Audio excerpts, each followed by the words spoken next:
시온성가대의 귀한 찬양에 감사합니다. 미국의 유명한 노래입니다. 나사렛 예수 앞에라는 유명한 그 노래를 편곡한 그런 찬양인데 참으로 큰 은혜를 우리가 받았습니다. 다음에 우리가 기회가 되면 그 찬송이 이 찬송가에 나와 있잖아요. 근데 아주 유명하고 또 아주 은혜로운 찬송입니다. 우리가 함께 한번 불러보기를 원합니다. 할렐루야. 오늘 이 예배에 오신 여러분들 환영합니다.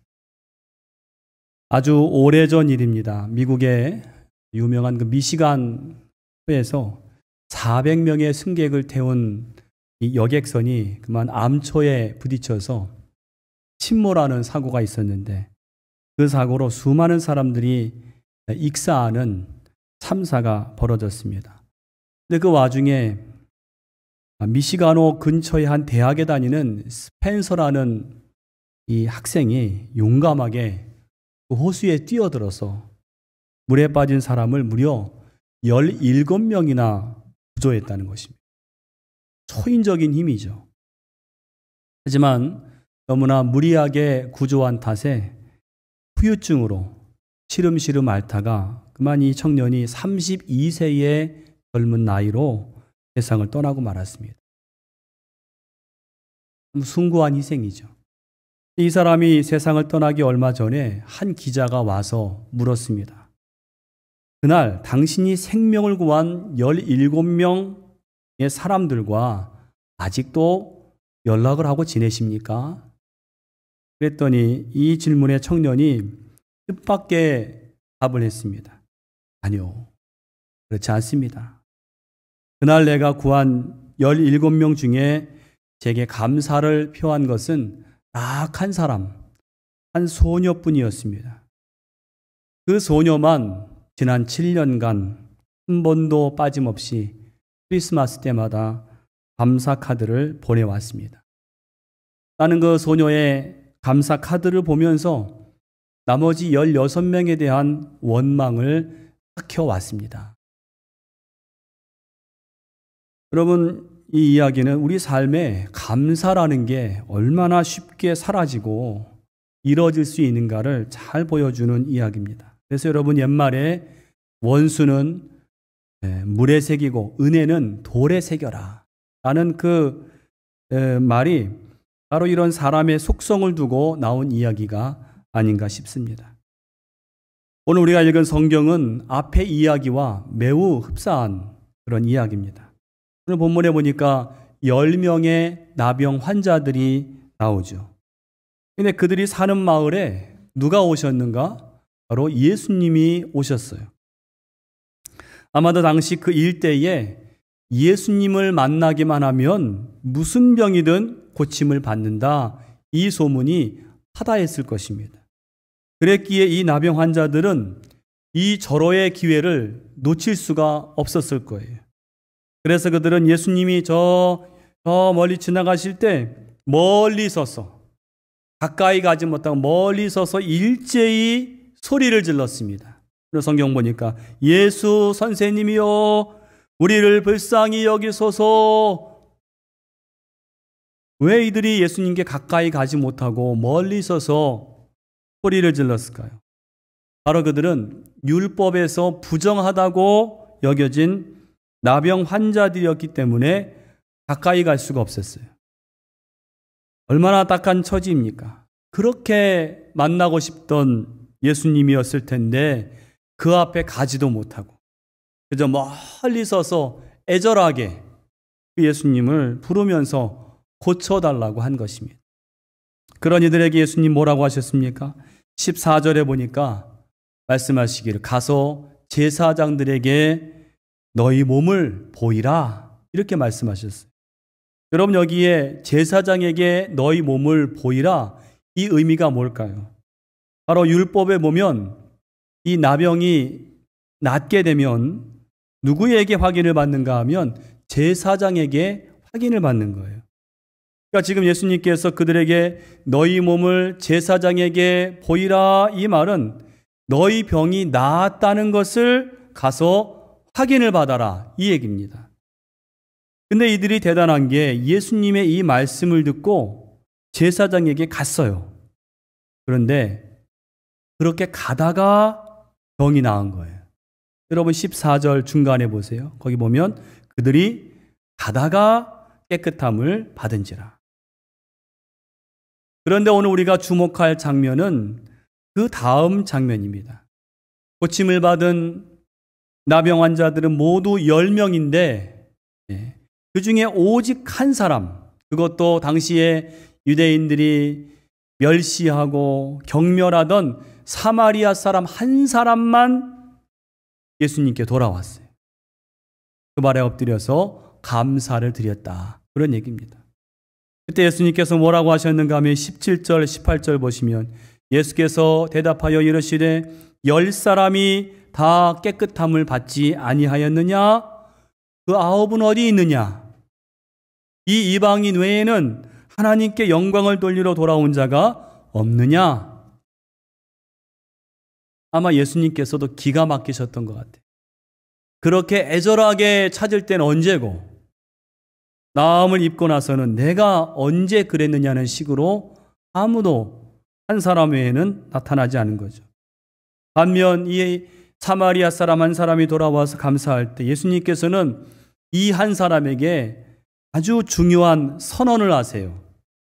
그 선언은 이 사람에게만 주신 것입니다. 여러분 19절 말씀 보시면 거기에 일어나 가라. 내 믿음이 너를 구원하였느니라. 내 믿음이 너를 구원하였느니라. 이게 무엇입니까? 너는 단지 육신의 질병만 고침을 받은 게 아니라 더 중요한 영혼의 구원까지도 얻게 되었다는 선언인 거예요. 진짜 복을 받은 거죠. 여러분, 무엇이 이 사람으로 하여금 이 참된 복을 받게 했는가? 무엇입니까? 바로 감사합니다. 여러분, 그래서 믿음으로 정말 거듭난 사람은 어떤 사람인가? 바로 감사하는 사람이에요. 여러분, 사도 바울이 신앙의 3가지 필수 덕목을 말씀했죠. 뭡니까? 항상 기뻐하라. 쉬지 말고 기도하라. 범사에 감사하라. 유명한 말씀이잖아요. 이는 그리스도 예수 안에서 너희를 향하신 하나님의 뜻이니라. 하나님의 뜻이 뭐라 그럽니까? 항상 기뻐하는 거예요. 쉬지 말고 기도하는 거예요. 범사에 감사하는 거예요. 또 골로새서 3장 15절에 보니까 바울의 말씀이 그리스도의 평강이 너희 마음을 주장하게 하라. 너희는 평강을 위하여 한 몸으로 부르심을 받았느니 너희는 또한 감사하는 자가 되라. 감사하는 자가 되라. 여러분, 우리가 예수로 말미암아 구원 얻고 하나님의 백성이 된 줄로 믿습니다. 그럼 우린 누구든지 구원받았다면 감사하는 자가 되어야 됩니다. 여러분, 고린도전서 13장 유명한 구절 있죠. 믿음과 소망과 사랑, 이 3가지는 항상 있을 것이다. 유명한 말씀이죠. 그런데 어떤 신학자가 말하기를 거기에 한 가지를 더 보태야 된다는 거예요. 그것은 바로 뭐냐? 감사라는 거예요. 믿음과 소망과 사랑, 감사. 여러분, 믿음 위에 감사가 더해질 때에 그 믿음이 온전케 되고 하나님이 기뻐하시는 믿음이 되는 줄로 믿습니다. 여러분, 감사의 사람들 되시기를 축원합니다. 오늘 3가지로 은혜를 나누기를 원합니다. 첫 번째로, 온전한 믿음은 믿음 위에 감사를 더하는 거예요. 믿음 위에 감사를 더하는 신앙이다. 오늘 본문에서 10명의 나병 환자들은 사실 믿음 하나만 놓고 볼 때는요, 대단한 사람들이에요. 왜냐하면 예수님이 그들에게 야, 너희는 제사장에게 가서 너희 몸을 보이라 했을 때 이들이 갔잖아요. 그런데 이들이 갔을 때, 걸음을 옮겼을 때 자기들 몸이 나은 것을 확인하고 간 게 아니에요. 그냥 병이 있는 상태로 갔습니다. 어떻게 갔을까요? 바로 그들 마음속에는 예수님의 말씀을 확실하게 믿었어요. 예수의 명령이니까 저분이 하라는 대로 하면 뭔가 기적이 일어날 것이다 라는 그 믿음이 있었어요. 여러분, 가나의 혼인잔치 아시죠? 거기에 그 혼인잔치에 포도주가 떨어져서 아주 큰 수치를 당하게 되었을 때 예수의 어머니 마리아가 그 종들에게 뭐라고 합니까? 저 예수께서 무엇을 말씀하시든지 간에 그대로 해라. 예수님이 그 종들에게 너희는 저 발 씻는 저 물 항아리에 물을 떠다가 연회장에게 갖다가 주라 했어요. 이 종들이 눈 딱 감고 연회장에 갖다 주었습니다. 그랬더니 거기에서 기적이 일어났다는 것입니다. 여러분, 참된 믿음은 반드시 뭐로 나타나는지 아십니까? 참된 믿음은 순종으로 나타나는 거예요. 하나님의 살아계심이 정말 믿어지잖아요. 그러면 그 하나님 말씀에 순종하게 되는 거예요. 여러분, 설교를 들을 때 내 마음에 은혜가 되고 또 도전이 되는 그 말씀이 있으면 그 말씀에 순종하는 것입니다. 베드로가 여러분 밤새 그물질을 하다가 한 마리도 잡지 못했잖아요. 그런데 그 아침에 예수님 그 말씀을 들었습니다. 그물을 씻으면서 예수님 말씀을 들었을 때 마음에 믿음이 생긴 거예요. 예수님께서 저 깊은 데로 가서 그물을 내리라 했을 때 베드로가 뭐라 그랬습니까? 내가 말씀에 의지하여 그물을 내리리이다. 여러분, 믿음이 있으면 순종이 따라오는 것입니다. 아멘. 여러분, 순종의 사람들 되시기를 바랍니다. 하나님은 우리에게요 은혜와 복과 기적을 준비하고 계세요. 누구에게 그걸 주시느냐? 말씀을 들을 때 믿을 뿐만 아니라 그 믿음으로 그 말씀을 순종하는 사람에게 그 은혜와 기적을 경험케 하신다고요. 여러분, 그 은혜와 기적의 주인공들 되시기를 간절히 축원합니다. 오늘 그 탁월한 믿음의 주인공들이 바로 오늘 여기에 10명의 나병 환자들이었어요. 그런데 오늘 이들에게는 결정적으로 부족한 것이 하나 있었어요. 이게 무엇인가? 바로 감사입니다. 이들은 그렇게 예수님을 잘 믿고 잘 순종함으로 이 나병이 낫는 기적을 체험했는데 그만 감사는 놓치고 말았어요. 오늘 이들의 모습은 우리에게 무엇을 알려주고 있습니까? 우리의 신앙생활에서 얼마나 우리가 감사를 잃어버리기 쉬운가를 우리에게 알려주고 있습니다. 제가 한 6년간 뉴질랜드에 있을 때 보니까 거기 뉴질랜드는 정말 식물이 자라는 최적의 조건을 갖고 있어요. 이 해가 쨍쨍하게 내리쬐다가요. 또 갑자기 또 비가 내립니다. 또 그리고 날이 개어서 또 해가 쨍쨍 내리쬐는 거예요. 바람이 불고. 그러니까 이 식물들이 얼마나 잘 자라는지 몰라요. 금방 무성하게 됩니다. 그런데도 거기서도 텃밭을 가꿀 때가 있는데 텃밭을 가꿀 때 심었으면 잘 심어서 잘 자랐으면 하는 그런 화초나 야채 이런 것보다 더 무섭게 자라는 게 있어요. 이게 뭔지 아십니까? 잡초입니다. 잡초. 잡초는요 가꾸지도 않아요. 키우지도 않습니다. 그런데 얼마나 잘 자라는지, 얼마나 무성하게 자라는지요. 그런데 이 야채 이런 것들은 또 죽어요. 또 가꾸는데도. 여러분, 우리 마음이라는 화단도 마찬가지. 우리 마음의 화단도 마찬가지. 우리 마음에 여러분 불평과 원망과 또 저주와 비방 이런 것들은 얼마나 잘 자라는지 모르겠어요. 나도 모르게 막 원망하게 되고 비방하게 되고. 반면에 여러분 우리 마음의 기쁨, 감사, 또 감격 이런 건 어떻습니까? 이런 것들은 정말 마음을 굳게 먹지만 어느 순간 사라져요. 어느 순간 감사가 사라집니다. 여러분 우리가 신앙생활 할 때 이 감사의 마음이 이렇게 사라진 의지를 가지고 감사하셔야 돼요. 여러분 아리스토텔레스가 이런 말을 했답니다. 인간의 마음 중에 가장 쉽게 늙는 부분이 있는데 그것은 바로 감사하는 마음이다. 감사의 마음이 제일 빨리 늙는데요. 감사의 마음이 그렇게 제일 빨리 쇠퇴한다는 거예요. 그러니까 우리가 의지적으로 감사를 하셔야 돼요. 오늘 본문에서 여러분 사마리아 사람 한 사람이 돌아와서 예수님께 감사와 영광을 돌렸어요. 그때 예수님이 하신 말씀이 중요합니다. 여러분 17절 말씀.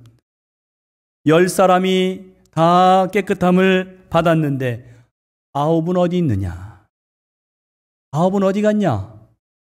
이 말은 무슨 말이에요? 믿음으로 고침을 받고 다 기적을 체험했는데 도대체 감사는 어디 갔느냐? 감사가 어디 갔느냐? 여러분 이 말씀 깊이 묵상해 보세요. 오늘 나에게 주시는 말씀이에요. 생각해 보세요. 여러분 우리가 얼마나 큰 축복을 받았습니까? 가장 큰 축복은 우리가 믿음으로 가장 귀한 구원을 받았잖아요. 구원. 그리고 여러분 하나님 우리에게 얼마나 큰 축복을 주셨습니까? 우리가 하나님 앞에 어려운 문제가 있어서 간절히 기도하면 하나님 분명히 응답하세요. 많은 기적을 체험했습니다. 여러분 다 그러실 겁니다. 생각해 보세요. 여러분 우리 하나님이 우리에게 얼마나 더 주셔야 우리가 만족할 수 있겠습니까? 많이 주셨어요. 차고 넘치도록 주셨어요. 여러분 요즘에 TV나 유튜브 이런 데 보면요. 다른 나라 사람들이 우리나라 와서 막 감동하고 깜짝 놀라는 그런 영상들이 많아요.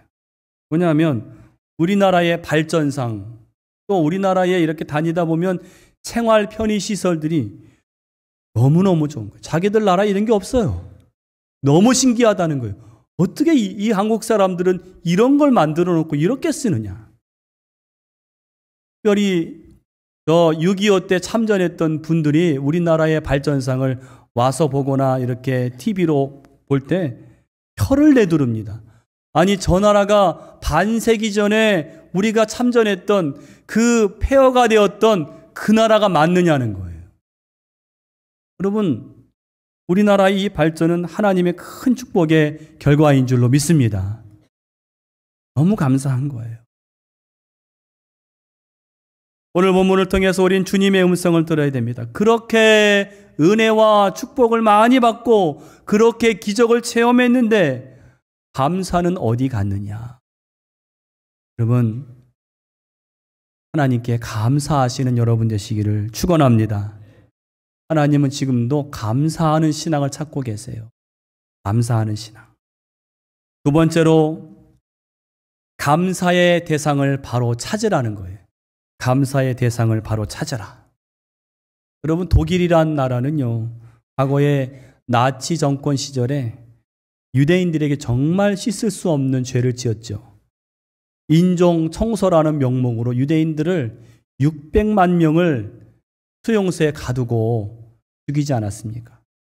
그런 독일이 오늘날 많은 나라들에게 참 좋은 귀감을 보여주고 있는데 뭐냐면 그들은요 자기들의 잘못을 인정하고 또 반성할 뿐만 아니라 언제 보니까요 그 총리가 그 용서를 구할 대상을 찾아와서 거기 그 대상 앞에 와서 무릎을 꿇고 용서를 비는 거예요. 정말 위대한 마음의 자세입니다. 오늘 우리도 마찬가지입니다. 여러분 우리가 무엇을 하든 간에 대상을 바로 찾아야 돼요. 예배도 예배의 대상을 바로 해야 됩니다. 여러분 이렇게 예배하실 때 지금 누구에게 예배하십니까? 여기 앞에 있는 담임 목사가 아니에요. 하나님께 예배하는 것입니다. 오늘 본문에 고침받은 10명 중에 9은 어떻게 했습니까? 그들은 고침을 받고도 마땅히 감사할 대상을 찾지를 않았어요. 그런데 한 사람, 사마리아 사람은 하나님께 영광을 돌리고 나음을 입고 하나님께 영광을 돌렸어요. 그리고 가던 걸음을 멈추고 돌아와서 감사의 대상인 예수님 앞에 와서 그 앞에 엎드려서 감사했다는 거예요. 감사의 대상을 바로 찾았어요. 오늘 내가 누구에게 감사할 것인가? 내가 지금 이렇게 나음을 입었다면 내가 이분에게 지금 찾아가서 감사를 해야 된다라는 그 마음인 거죠. 여러분, 어느 교회 목사님이 교우들에게 다음 주일 설교 제목을 미리 공지했습니다. 다음 주일 설교 제목은 가장 무서운 죄입니다. 가장 무서운 죄. 이 교인들이 궁금했습니다. 가장 무서운 죄가 뭘까? 하나님을 믿지 않는 죄일까? 아니면 성경을 모독하는 죄일까? 아니면 자살하는 죄일까? 마침내 주일 아침이 되어서 설교를 하시는데 목사님 말씀이 가장 무서운 죄는 하나님을 알면서도 하나님께 감사치 않는 죄입니다. 하나님을 알아요. 하나님을 믿어요. 그런데 감사치 않아요. 로마서 1장 21절에 사도 바울이 하나님의 진노가 임할 그 죄에 대해서 말씀하시기를 하나님을 알되 하나님을 영원롭게도 아니하고 감사하지도 아니하는 자들이다. 여러분, 하나님을 알고 믿는다면 하나님께 감사하는 우리 모두가 되시기를 간절히 축원합니다. 하나님을 잘 믿는 한 신실한 농부가 한 번은 그 지역의 유명 인사들, 유지들과 함께 어떤 식사 자리에 초대를 받았어요. 이 농부는 신실한 사람이기 때문에 늘 하던 대로 음식을 앞에 두고 하나님께 감사의 기도를 드렸습니다. 그 모습을 보던 한 유명 인사가 그 지역 유지가 말하기를 그렇게 음식을 놓고 기도하는 거는 좀 구식 아니요. 구식이라고. 요즘 교육받은 사람은 그렇게 식사하기 전에 기도하지 않는다고. 이 말을 들은 농부가 저는 늘 하던 대로 하나님 앞에 감사의 기도를 드렸을 뿐입니다. 근데 우리 집에서도 당신처럼 식사 전에 감사하지 않는 이들이 있기는 합니다. 그러자 그 유지가 아주 반가운 얼굴로 그러냐고. 그 지각이 있고 품이 있는 사람이라고. 누구냐고 그랬더니 농부의 대답이 바로 우리 집에서 기르는 돼지들입니다. 돼지들은 감사하지 않잖아요. 여러분, 우스개 이야기 같지만 여기 중요한 교훈이 있어요.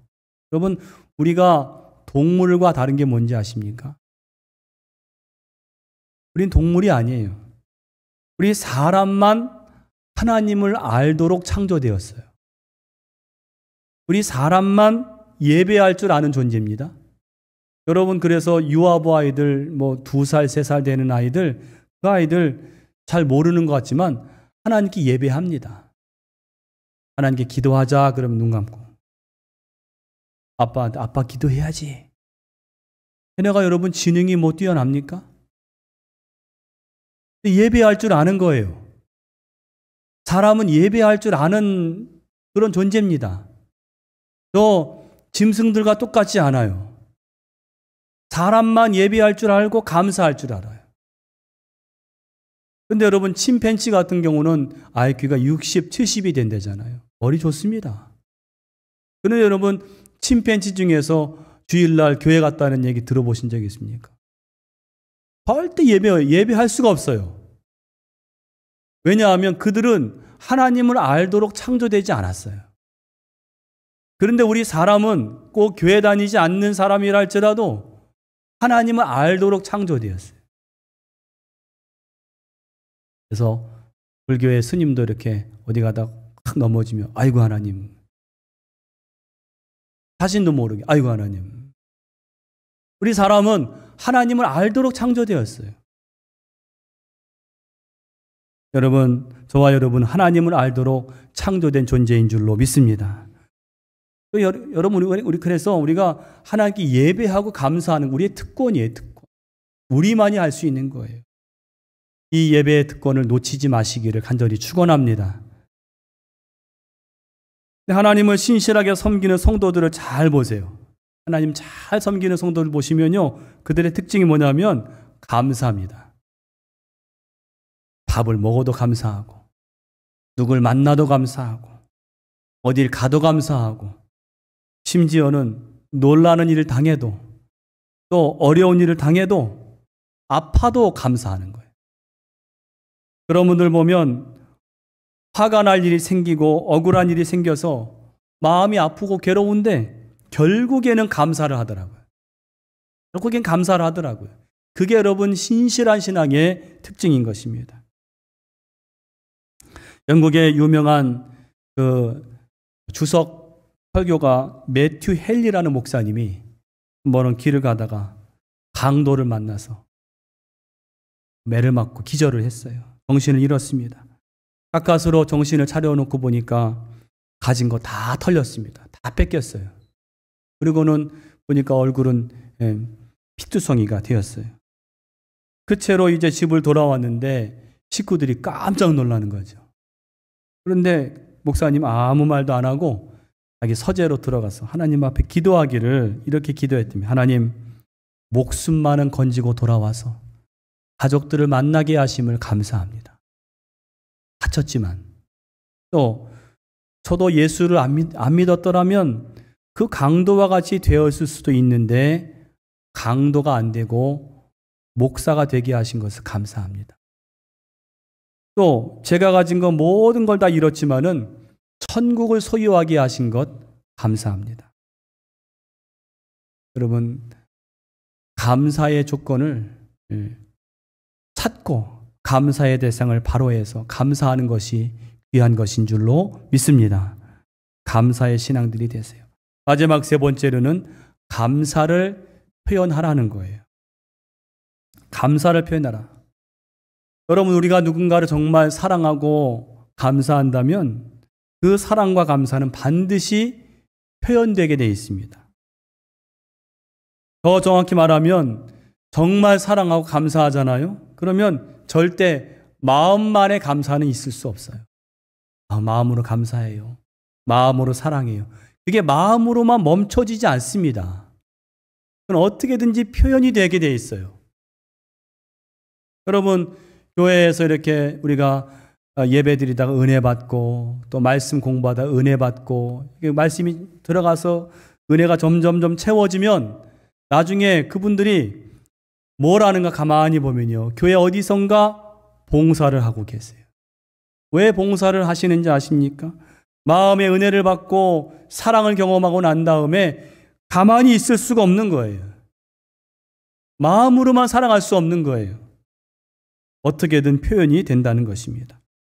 오늘 본문에 이 한 사람, 고침을 받고 예수님께 돌아온 한 사람, 이가 어떻게 감사를 표현했는가 보세요. 여러분 15절 보시기 바랍니다.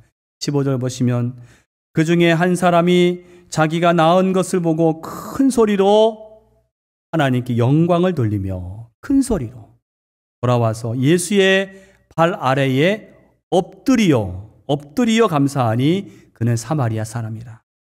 오늘 이 사마리아 사람은 자기가 할 수 있는 모든 것을 다 동원해서 지금 감사를 표하는 거예요. 먼저는 자기가 낳은 것을 보고 큰 소리로 하나님께 영광 돌렸습니다. 할렐루야, 하나님 감사합니다. 여러분, 이 사람은 자기 병 낫기만을 위해서 큰 소리로 예수님을 부른 게 아니라 병을 낳은 다음에도 큰 소리로 하나님 앞에 찬양을 드렸어요. 여러분, 그러므로 주일날 여러분 이렇게 와서 찬양하실 때 이 찬양이 은혜가 되려면요, 큰 소리로 불러야 돼요. 할렐루야, 큰 소리로. 여러분, 우리 광림교회의 전통은 뭐냐면요, 제가 광림교회 94년에 처음 갔을 때 깜짝 놀란 게 교인들 찬양이 얼마나 큰지 모르겠어요. 열심으로 부르는 거예요. 왜 그렇게 부르느냐? 그렇게 내 마음을 다해 찬양할 때 은혜 받는 거예요. 여러분 한번 해보세요. 찬양은 내 마음과 정성을 다해서 소리를 높여서 찬양하는 거예요. 나를 구원하신 하나님을 내가 만났는데 어떻게 내가 점잔을 뺄 수 있겠어요? 하나님 앞에 온 마음을 다해 찬양을 드리는 거죠. 또 오늘 이 사람은 어떻게 했습니까? 예수님 앞에 와서 그 발 아래 엎드렸습니다. 엎드린다는 것은 여러분 우리가 흔히 말하는 경배입니다. 경배. 최상의 존경이죠. 내 이 병 나은 것은 당신 때문입니다. 당신의 은혜 때문입니다. 자기가 할 수 있는 모든 것을 다 동원해서 감사를 표했다는 거예요. 여러분, 감사하십니까? 감사를 표하시기를 바랍니다. 표할 때 그 감사가 진정한 감사입니다. 한 여집사님이 남편이 예수님도 안 믿고 거기다가 너무 술을 좋아했어요. 그 남편의 술 시중을 드는 게 너무나 고역인 그런 집사님이 계셨어요. 술이 만취가 되어서 들어오는 날이면 막 집안이 난장판이 되는 거예요. 하루는 여느 때처럼 그 술 취한 남편이 어지럽힌 것들을 다 이렇게 정리하고서 잠든 남편 옆에서 이렇게 기도를 하는 거예요. 그날따라 마음이 울컥해서 하나님, 언제까지 이렇게 살아야 됩니까? 이렇게 기도를 하는 거예요. 근데 그렇게 기도하는데 눈에서 눈물이 두루룩 흐릅니다. 언제까지 이렇게 살아야 됩니까? 하나님께서 긍휼히 여기셔서 성령의 감동을 주시는데 목사님의 설교가 생각이 나더라는 거예요. 어떤 설교냐면 감사함으로 기도하면 하나님께서 반드시 들어주신다. 감사로 기도하면 반드시 들어주신다. 그 말씀이 생각났어요. 그래서 기도하기를 하나님, 감사할 일이 하나도 생각나지 않아요. 그런데 좌우지간 감사합니다. 입으로 고백했어요. 좌우지간 감사합니다. 표현한 거죠. 그랬더니 이상하게 마음에 감사의 이유들이 생각나기 시작하더라는 거예요. 그래, 저렇게 고주망태가 되어서도 집을 찾아오는 게 어디냐. 그나마 다행이지. 또 생각해 보니까 감사한 일이 한둘이 아니더라는 거예요. 이게 토요일 날은 이 남편이 술을 잔뜩 마신 탓에 주일날은 아주 꼼짝 못하고 누워 있는데 그 누워서는 내가 집 볼 테니까 교회 다녀오라고. 이렇게 말해주는 것도 감사하더라는 거예요. 이런 생각을 하면서 이 집사님이 빙그레 이렇게 웃음이 지어지는 거죠. 근데 그 순간에 술 취한 남편이 눈을 떴어요.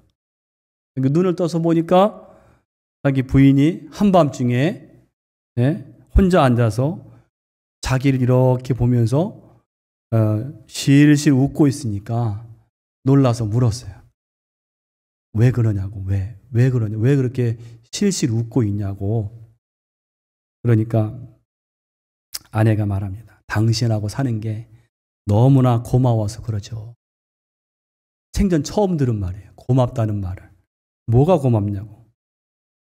남편이 그 아내의 이야기를 다 들었습니다. 이런 것도 생각해보니 감사하고 이런 것도 고맙고 감사하다고 표현을 했어요. 그랬더니 그 남편이 다 듣더니 나도 예수 믿어줄게. 나도 예수 믿어줄게. 예수를 믿는 것도 아니라 믿어주는 거죠.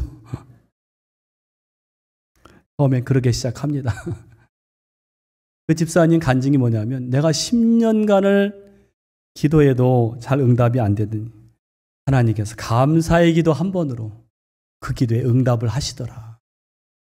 여러분, 감사의 마음, 감사의 기도는 하나님이 가장 기뻐하세요.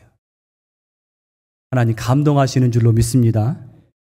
여러분, 감사의 사람들이 되시고 나를 구원하신 하나님, 나를 죄와 사망 가운데서 건지신 예수님, 나의 삶에 어제도 함께 하시고 오늘도 함께 하시고 앞으로 함께 하실 하나님에 대해서 여러분 적극적으로 감사를 표하실 때 하나님께서 우리의 감사를 기뻐하시고 넘치도록 여러분 자녀들이 정말 마음으로 아버님, 어머님 정말 감사해요.